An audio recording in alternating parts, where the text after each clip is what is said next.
Assalamualaikum warahmatullahi wabarakatuh.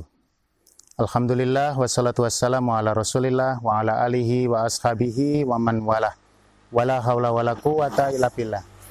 Kaum muslimin dan muslimat dimanapun berada, semoga Anda selalu dalam keberkahan dan dalam lindungan Allah.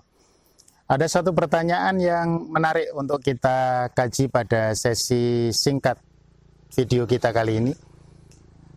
Orang yang dia belum melaksanakan ibadah akikoh, kemudian dia bertemu dengan bulan Dzulhijjah dan ada seruan untuk melaksanakan udhiyah atau melaksanakan ibadah kurban. Maka bagaimana dengan orang yang seperti ini? Bolehkah dia yang belum berakikoh melaksanakan kurban? Tentu memang pertanyaan seperti ini kalau kita perdalam, ada banyak hal yang terjadi di baliknya. Dia belum melaksanakan akikoh itu, apakah yang dimaksud dia belum melaksanakan akikoh untuk putranya, atau dia belum diakikohi oleh orang tuanya? Nah, ini tentu perlu untuk mendapatkan kajian ya, bagaimana para ulama melihat persoalan ini. Yang pertama, yang perlu untuk kami sampaikan bahwa antara kurban atau udhiyah dengan akikoh itu tidak ada hubungan sebab akibat. Artinya, seorang yang melaksanakan akikoh atau melaksanakan udhiyah itu ibadah yang berdiri sendiri. Tidak kemudian ada hubungan sebab akibat kalau belum akikoh kurbannya tidak sah, atau kalau belum kurban akikohnya tidak sah. Jadi ini masing-masing adalah ibadah yang mustaqil, ibadah yang berdiri sendiri.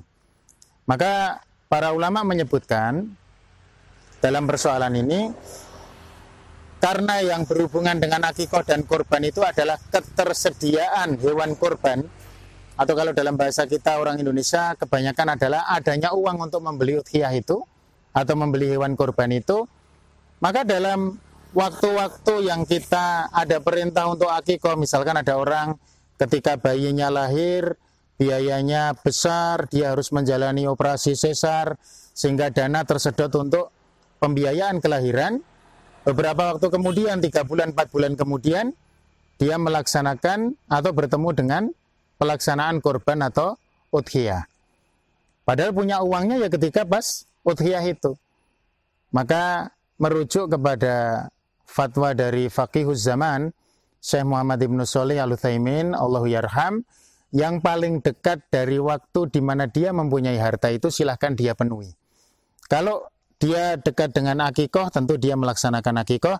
Lah ketika pas akikoh tidak punya uang, kemudian beberapa bulan kemudian dia punya uang, padahal di situ ada udhiyah, maka yang dekat dengan udhiyah itu supaya hartanya ditunaikan untuk udhiyah. Jadi yang paling dekat mana, momentum dia memiliki harta itu, silahkan ditunaikan itu.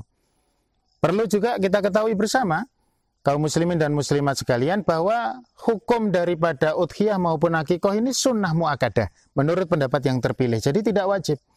Sehingga memang seyogianya tidak ada perdebatan yang cukup serius, meski kita pahami ini berangkat dari semangat daripada beragama. Maka silakan, jika sampai nanti terjadi ada orang yang kemarin belum sempat melaksanakan akikoh karena ketidakadaan harta, kemudian 3 atau 4 bulan dia bertemu dengan Dzulhijjah, di situ kebetulan atau dengan takdir Allah ada rezeki, silakan Anda berudhiyah, silakan Anda berkorban. Karena waktu yang Anda dekat momentumnya adalah berkorban. Bahkan Syekh Muhammad Ibn Shalih Al-Utsaimin menyebutkan, jikalau waktunya bareng antara akikoh dengan udhiyah, karena kita pahami bahwa mayoritas ulama menghukumi udhiyah dan juga akikoh ini sunnah mu'akadah, maka Syekh Muhammad Ibn Shalih Al-Utsaimin dalam fatwa beliau di dalam Liqa Al-Maftuh ya, itu menyebutkan bahwa boleh 2 niat itu digabungkan dalam satu amalan jika memang terjadi pelaksanaan yang bersamaan. Sekali lagi, niat baik kita ini tidak akan pernah oleh Allah Subhanahu wa taala dianggap sebagai sesuatu yang sia-sia. Silakan Anda mengambil momentum mana yang paling memungkinkan untuk berudhiyah atau untuk berakikoh, mana yang paling dekat dengan ketersediaan rezeki yang Allah titipkan, dan laksanakan yang paling dekat itu. Semoga Allah menjadikan kita orang-orang yang dekat dengan kurubat, dengan amalan-amalan kebaikan dan ketakwaan. Assalamualaikum warahmatullahi wabarakatuh.